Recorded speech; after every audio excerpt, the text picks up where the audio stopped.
At yun na nga ang nangyari, kaliwat kanan ang usapin tungkol sa Danjoy, issue dito, issue dyan. Kahit nagpaliwanag na si Kalingap Dan, meron pa ding hindi naniniwala dahil ang pinaniniwalaan nila, kuno ang instinct nila. Ay nako naman, grabe ang gulo.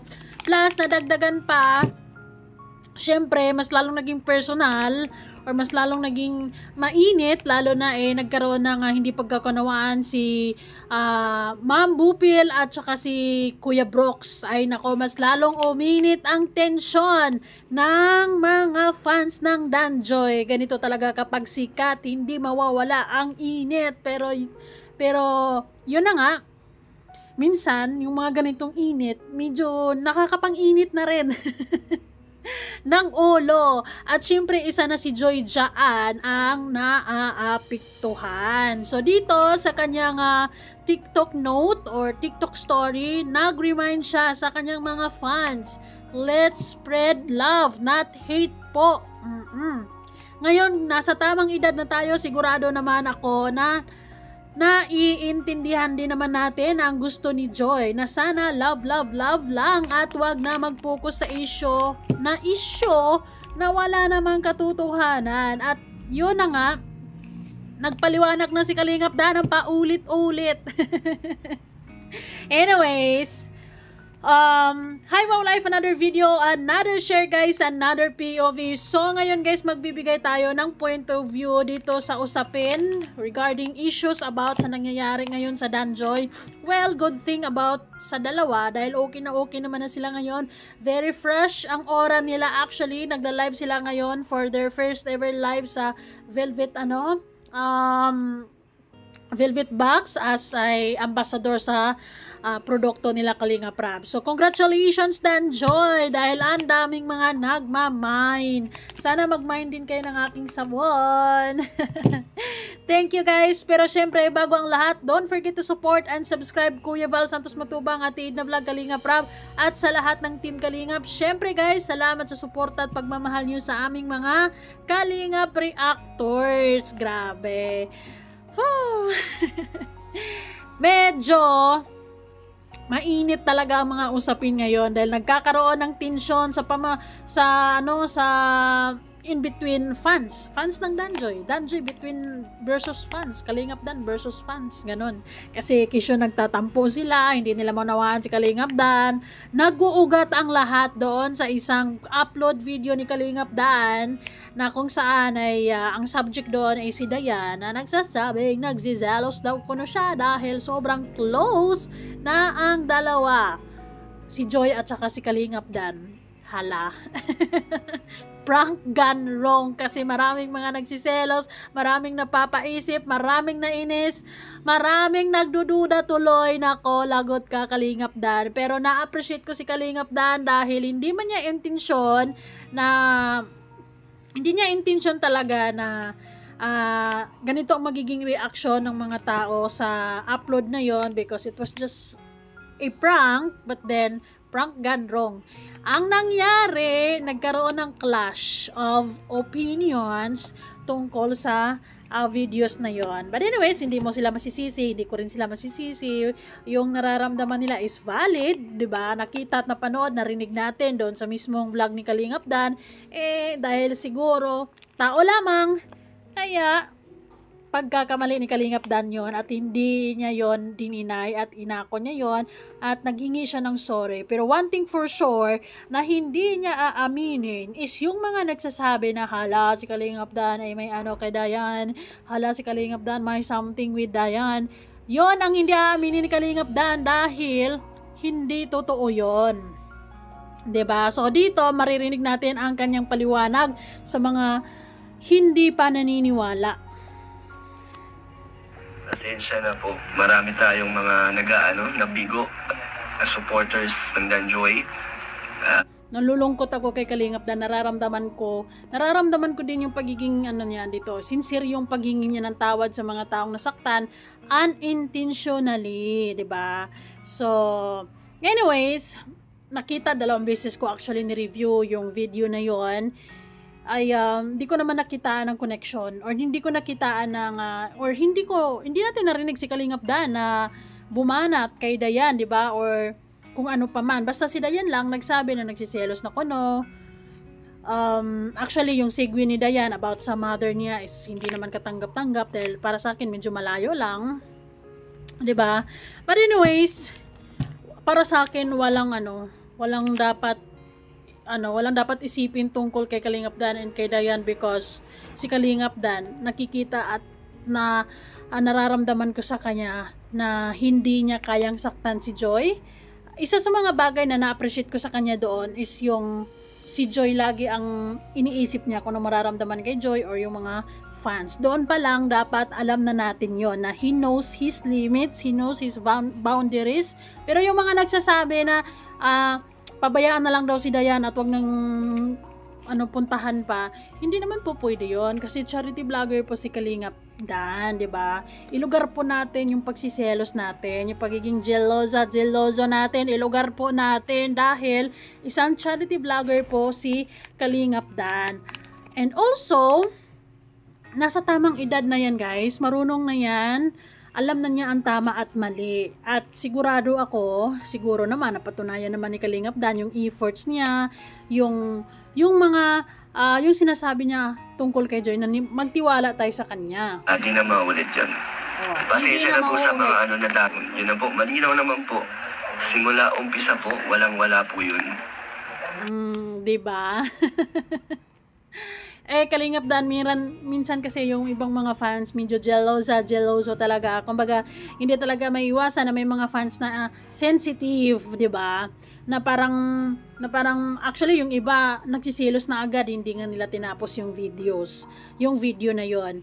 Kumbaga, napapangunahan ng selos, napapangunahan ng sama ng loob, napapangunahan ng pagdududa. Kaya yon ang nagiging problema ng ibang fans. Pero sa ngayon siguro, napagtanto naman siguro nila, o napag-isip-isip na din nila na sumubra na siguro yung mga nararamdaman nila. At kalmado na rin sila dahil si Kalingap Dan, pasalamat tayo kay Kalingap Dan dahil hindi niya tayo hinahayaang mag-isip ng matagal, agad-agad pinapaliwanag, agad-agad binigyan ng explanations para hindi na lumala ang problema. Walang-wala po naging something or nagkaroon ng mali siya ang pagbablog natin kay Dayan. Ayun guys, walang mali siya ang pagbablog kay Dayan, pure help, 'di ba? Pure ang pagtulong ni Kalingap Dan without any mga kung ano-anong mga sinasabi niyong mga kilig-kilig. Wala po. Tsaka iba talaga ang tingin natin sa kay Dayan bilang isang beneficiary lamang po at ayun, kuya din ang tingin sa atin ni Dayan, kaya sana wag niyo na pong masamain po yun. Alam nyo guys, kung tunay na sumusuporta ka sa Danjoy and if you guys are rooting Danjoy, talagang maniwala at magtiwala tayo kay Kalingap Dan dahil sigurado ako hindi siya gagawa ng kalukuhan dahil bukod sa mahal niya si Joy, mahal din niya tayong mga fans na alagaan niya or iniisip niya actually ang nararamdaman ng mga fans. Yun na lang, may mga konting lapses lang. Syempre bilang isang tao, akala okay lang yan, ganun. Pero hindi na inasahan na sobrang tindi yung dulot nito sa mga manonood, lalo na may mga sensitive viewers. First time lang natin gumawa ng ikakabash natin at ikakagalit ng mga supporters, kaya hindi na natin uulitin yun. Ayun. Parang sabihin natin nag-experiment po tayo. Kaso yun nga, hindi naging maganda ang resulta, kaya pasensya na po. Ako nung napanood ko yon, hindi ako nasaktan or hindi ako nagdududa kay Kalingap Dan because unang bukang bibig niya, Joy. Diba? Hindi na po maulit. Ano ba yun? Wait lang ba? Pambira. Ayun. Nakita ko actually yung video na yon at hindi ako nagduda, hindi ako nasaktan kasi walang connection, walang connect. Although medyo bumabanat si Dayan, very very light lang naman actually. Pero wala nga connect kasi si Kalingap Dan hindi naman gumante doon sa sinabi ni Dayan. So para sa akin walang connect kasi magmamatter lang sa akin, sasama lang yung loob ko, magdududa lang ako kay Kalingap Dan kung siya mismo ipumatol, hindi siya pumatol eh. Ang inaalala niya agad si Joy, mga supporters ng Danjoy. So, wala, 'di ba? Andun yung pag-aalala, andun yung, syempre, kasi bilang isang charity vlogger, bilang beneficiary nila si Dayan, syempre, andun yung pagmamahal bilang, beneficiary, katulad ng ginagawa ni Kalingap Rab, ni Kalingap Ido, di ba? Alangan naman maging basto si Kalingap Dan sa kanyang mga beneficiaries, di ba? Kulang tayo sa pagtitiwala minsan eh. Sana wag po kayong mawala or mawala ng gana sa atin.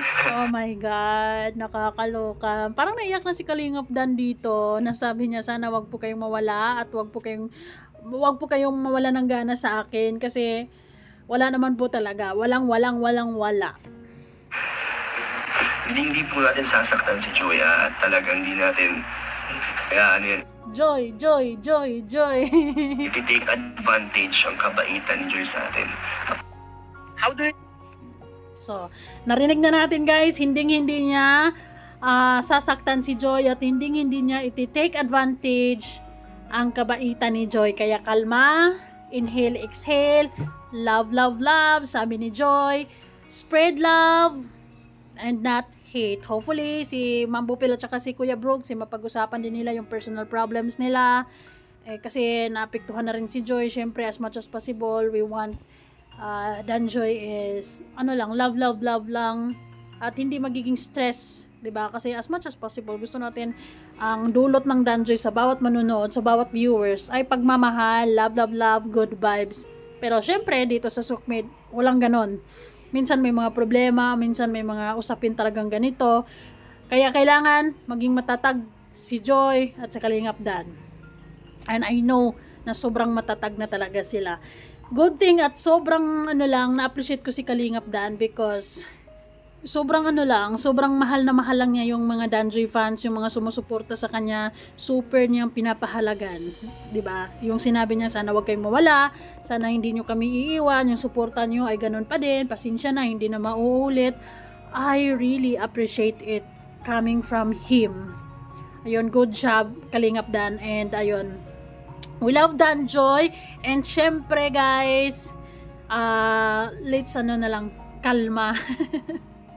Kalma, because Kalingap Dan will never ever hurt Joy kasi mahal niya si Joy. Nagmamahalan sila at rooting ako sa dalawa na to kung hanggang sa naabot ang kanilang pagmamahalan or yung samahan nila, and I'm so excited sa journey ni Joy dito sa Kalingap. Actually, 4 or 5 years from now ay magiging professional si Joy bilang nurse. Nako, mas lalo pang mai-excite tayo sa mga susunod na episode na gagawin nila. And love na rin dahil magbe-birthday naman na si Joy. Kaya malaking regalo or this is a good gift kapag tatahimik na lang. Pabayaan nyo na lang yung mga bashers dahil wala nang pag-asa yun. Ay, concern lang ako sa mga fans na medyo napiktuhan sila. Kalma na. Inhale, exhale. Thank you guys so much and maraming salamat po. Ayun, salamat and bye-bye.